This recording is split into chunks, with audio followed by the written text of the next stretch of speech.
Vous êtes nombreux parmi les entrepreneurs à être bloqués dans vos activités économiques alors que c'est lié à des détails que vous banalisez et qui font partie de votre fonds de commerce et que vous ne parvenez même pas à comprendre. C'est pour cela que vous êtes bloqué tout le temps et c'est ce qui souvent vous pousse jusqu'à tomber même en faillite sans savoir la réalité de tout cela. Si cette vidéo vous intéresse, regardez-moi jusqu'à la fin et n'oubliez pas surtout de vous abonner sur ma chaîne YouTube Assistance Juridique Digitale et Leadership.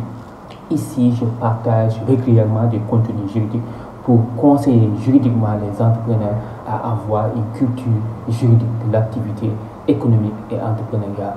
Mesdames et messieurs, bonjour, je suis Amadou Alikan, coach formateur en droit des entreprises, assistant juridique certifié par LegalTech Académie Laoye de Paris depuis 2021. J'ai des compétences en assistance juridique virtuelle, en consultance juridique virtuelle, mais aussi en accompagnement juridique virtuel de 2020 à nos jours avec mon programme et assistance juridique digitale et leadership. J'ai formé au minimum 150 et 200 entrepreneurs à avoir un business très rentable, mais surtout avec une sécurité juridique. C'est important parce que c'est bien d'avoir un business, mais si votre business n'a pas de sécurité juridique, vous allez souffrir énormément dans vos activités économiques tout au long du parcours entrepreneurial.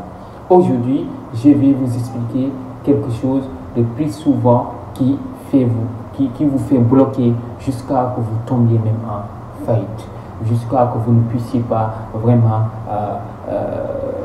faire face à vos créances et tomber finalement en faillite.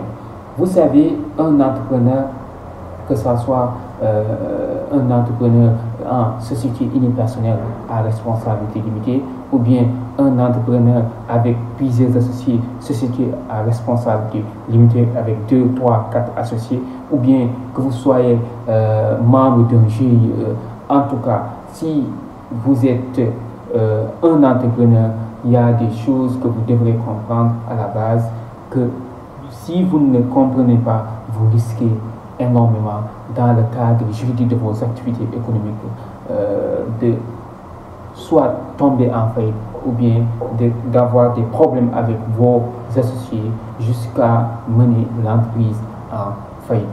C'est que beaucoup de dirigeants sociaux, en tout cas, si je parle par exemple de dirigeants sociaux, c'est dans le cadre d'une société à responsabilité avec plusieurs associés qui font toujours la confusion entre le propre patrimoine et le patrimoine de l'entreprise. Ça, c'est la problématique numéro 1.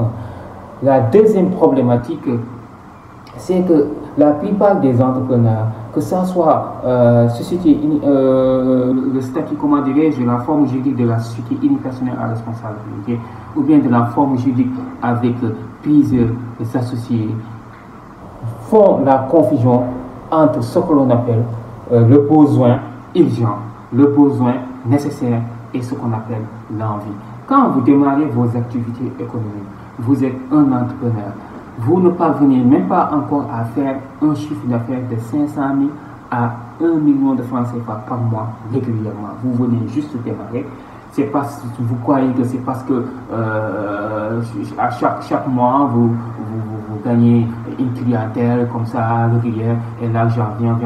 Vous permettrez en tout cas avec vos rentrées d'argent de se faire énormément de passifs. Ça, c'est ce qui bloque le plus souvent les entrepreneurs. En tout cas, les entrepreneurs sénégalais, le plus souvent, mettent en avant leurs envies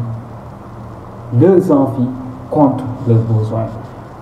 Quand vous vous faites acheter une voiture alors que vous n'avez même pas fait un an d'entrepreneuriat et que vous ne parvenez pas même pas de faire 500 000 francs de chiffre d'affaires par mois, ni 1 million de chiffre d'affaires par mois minimum, vous ne parvenez pas à le faire, vous n'avez même pas fait une année, vous vous permettez d'acheter, vous faire acheter une voiture luxueuse, très chère, juste pour se faire du luxe. Ça, c'est pas la culture entrepreneuriale. Vous faites acheter un iPhone 14 alors que vous savez Seulement avec l'iPhone X5, vous pouvez en utiliser et travailler avec. Vous voyez, vous faites vraiment ce qu'on appelle énormément de passifs. Vous faites des envies, vous achetez des trucs à vos propres, à vos fins personnelles, jusqu'à impacter l'activité économique de l'entreprise. Ça, c'est des choses à éviter et c'est ce qui bloque le plus souvent beaucoup d'entrepreneurs et c'est ce qui fait au cours de vos activités économiques, vous vous endettez et vous faites des créances et après vous ne parvenez plus à payer vos créances jusqu'à ce que vos créanciers vous poursuivent et que vous tombiez en faillite. Ça, c'est le conseil que je vous donne. Évitez de vous faire des envies. Faites toujours la différence entre une envie et ce qu'on appelle un besoin. Un besoin, c'est nécessaire et urgent. Soit c'est nécessaire, soit c'est urgent. Une envie, c'est ce que vous avez besoin de vous faire plaisir vous-même, mais ce n'est pas nécessaire, ce n'est pas urgent.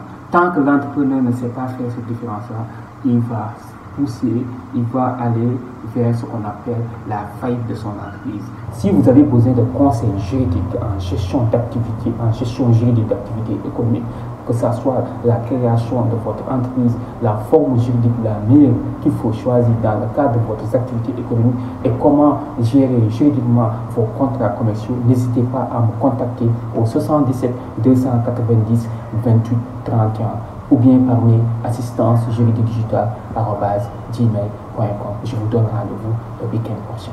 Merci.